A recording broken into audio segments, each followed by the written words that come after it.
Assalamualaikum warahmatullahi wabarakatuh. Anak-anak aku semuanya, kita ketemu lagi dalam pembahasan menghitung pajak. Adapun nanti yang akan kita bahas adalah menghitung pajak PPh perseorangan maupun badan dan pajak PBB. Anak-anak aku semuanya, dari soal yang sudah saya sampaikan melalui learning pad kemarin, kita bahas yang satu, kemudian satu paket lainnya nanti kalian yang harus mengerjakannya. Mari kita bahas langsung jawabannya. Menghitung PPh perseorangan atau pribadi. Anak-anakku semuanya, kalau kita menghitung pajak perseorangan, maka ada beberapa hal yang kalian harus tahu bahwa tarifnya harus selalu diingat. Ini tarif pajak perseorangan, ya.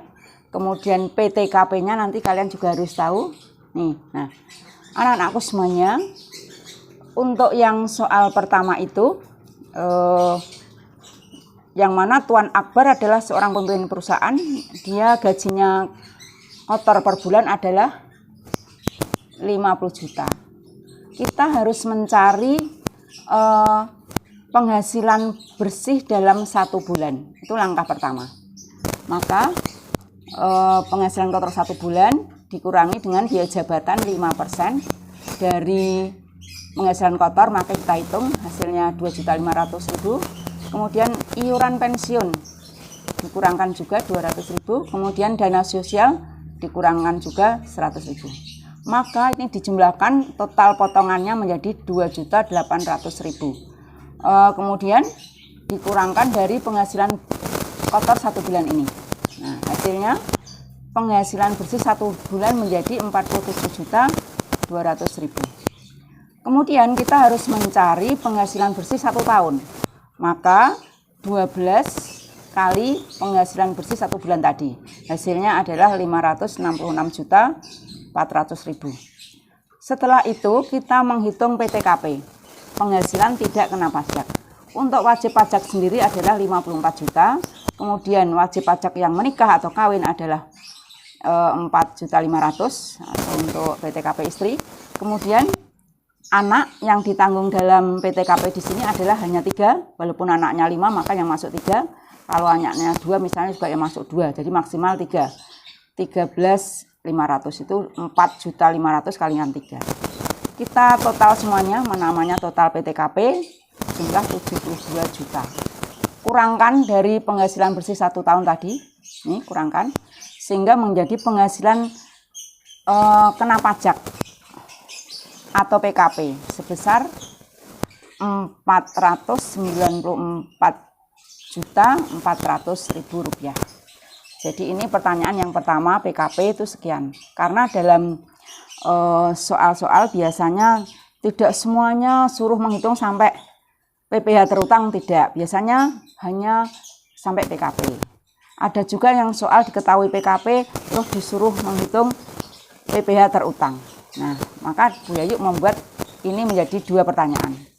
Menentukan PKP sama menentukan PPh terutang. Nah, sekarang dari PKP ini kita terapkan tarif, yaitu bahwa tarif PPh perseorangan atau tarif pribadi adalah sampai dengan 50 juta itu kena 5%, di atas 50 juta sampai 250 juta kena 15%, di atas 250 juta sampai 500 juta kena 25%, di atas 500 juta kena 30%. Nah, anak-anak semuanya yang ada di dalam LKS kalian itu PKP-nya kurang dari 50 juta, maka hanya kena tarif yang pertama saja ini.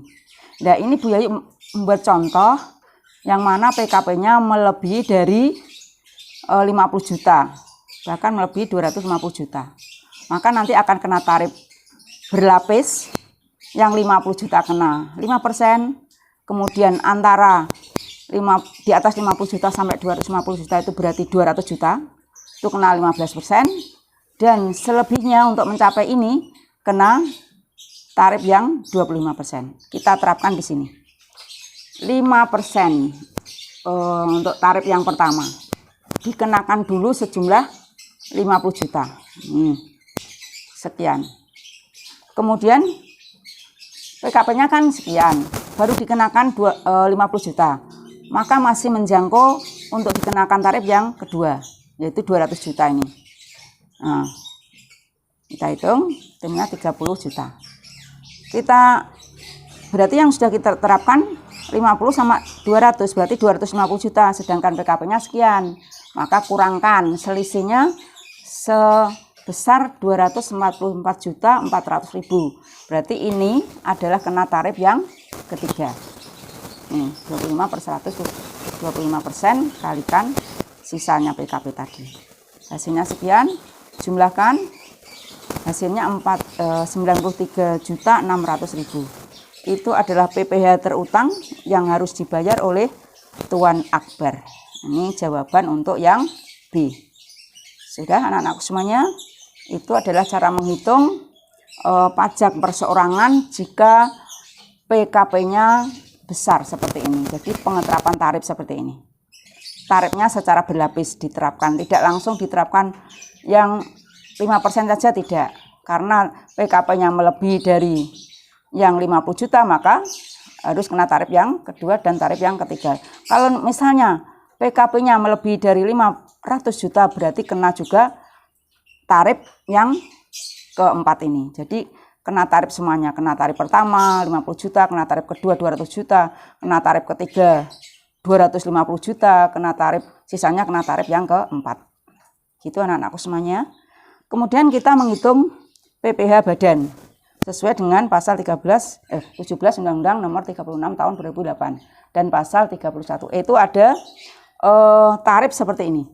Nah, jadi tarifnya sampai dengan peredaran bruto sampai dengan 4,8 miliar, seluruh penghasilan kena pajak itu mendapat fasilitas. Artinya mendapat fasilitas itu berarti memperoleh potongan 50% sesuai dengan pasal 31E itu.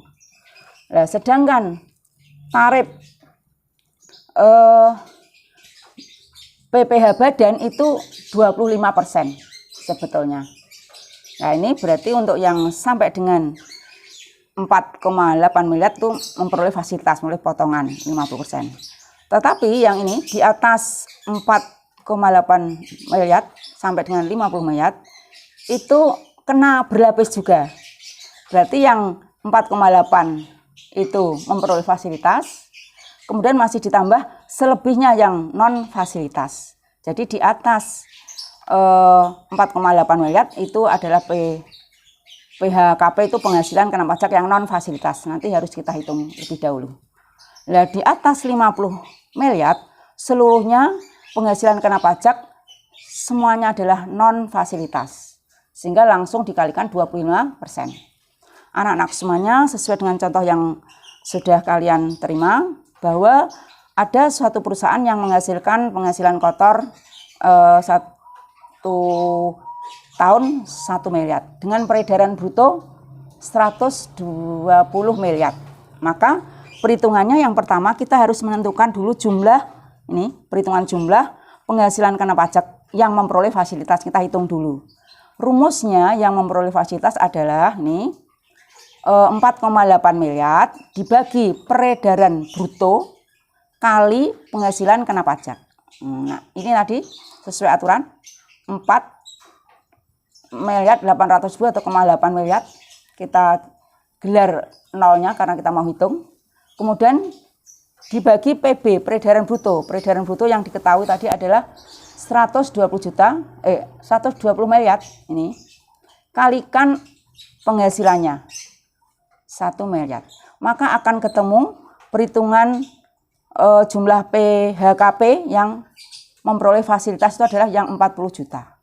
Nah, terus selebihnya kita akan menghitung perhitungan jumlah penghasilan kena pajak yang tidak memperoleh fasilitas. Rumusnya penghasilan kena pajak atau PHKP dikurangi PHKP fasilitas.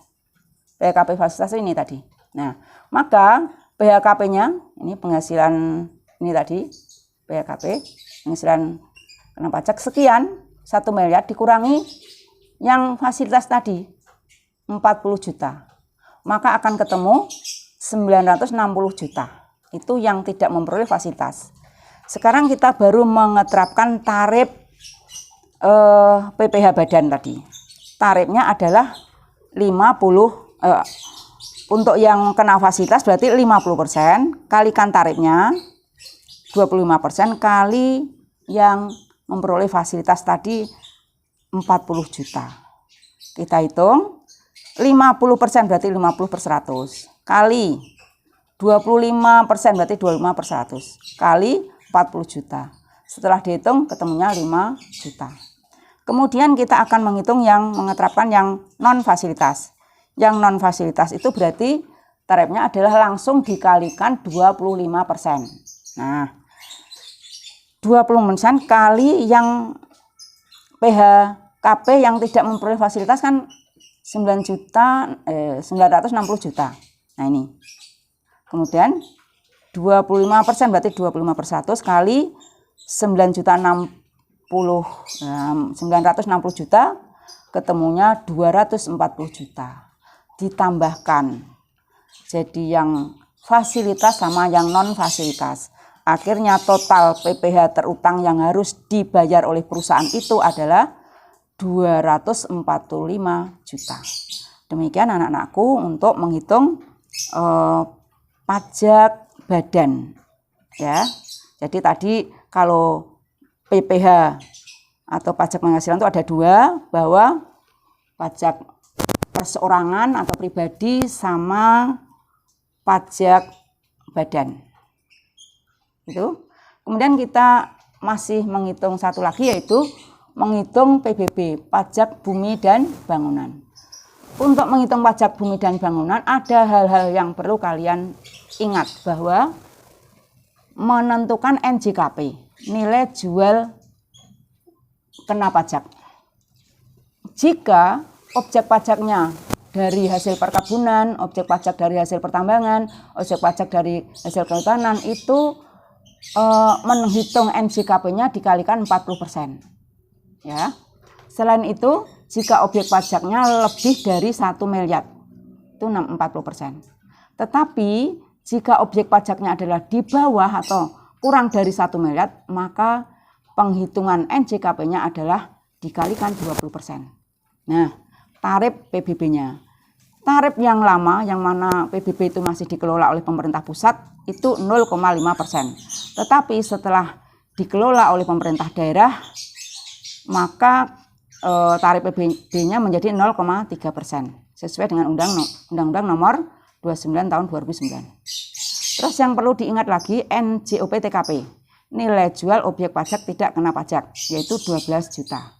Nah, sesuai contoh kemarin yang soal yang sudah disampaikan Bu Yayu, maka perhitungannya sebagai berikut. Pertama, langkah pertama menghitung NJOP. NJOP itu nilai jual objek pajak. Objek pajaknya hanya dua, yaitu tanah dan bangunan. Kita hitung nilainya tanah, yaitu seluas 1.500 meter persegi, kalikan per meter perseginya adalah 1 juta, maka 1 miliar 500 juta. Bangunannya 300 meter persegi, kalikan per meter perseginya 2 juta, maka 600 juta. Kita tambahkan, maka dinamakan total NJKP, yaitu 2 miliar 100 juta. Kemudian dikurangi dulu dengan NJOP TKP, nilai jual objek pajak tidak kena pajak, yaitu 12 juta tadi. Nah, kurangkan sehingga menjadi 2 miliar 88 juta. Sekarang kita menghitung NJKP. Anak-anak semuanya tadi sudah saya sampaikan bahwa kalau NJOP-nya itu lebih dari 1 miliar, maka kita menghitung NJKP-nya dikalikan 40%. Maka 40% kali ini tadi. Nah, 40 per 100 kali tadi 2 miliar 88 juta, maka ketemunya 835.200.000. Kemudian baru diterapkan PBB. Jadi PBB terutang sama dengan tarifnya tadi 0,3%. Berarti 0,3% kali NJKP yang sudah kita hitung. Berarti 0,3% berarti 0,3 per 100 kali NJKP yang sudah kita hitung ini tadi. Nah, sekian. Maka hasilnya adalah 25.056.000. Demikian anak-anakku semuanya. Perhitungan pajak, baik pajak penghasilan untuk perseorangan maupun badan, dan pajak bumi dan bangunan. Demikian, mungkin ada sesuatu yang masih kurang jelas, nanti Bu Ayu akan perjelas lagi. Terima kasih. Wassalamualaikum warahmatullahi wabarakatuh.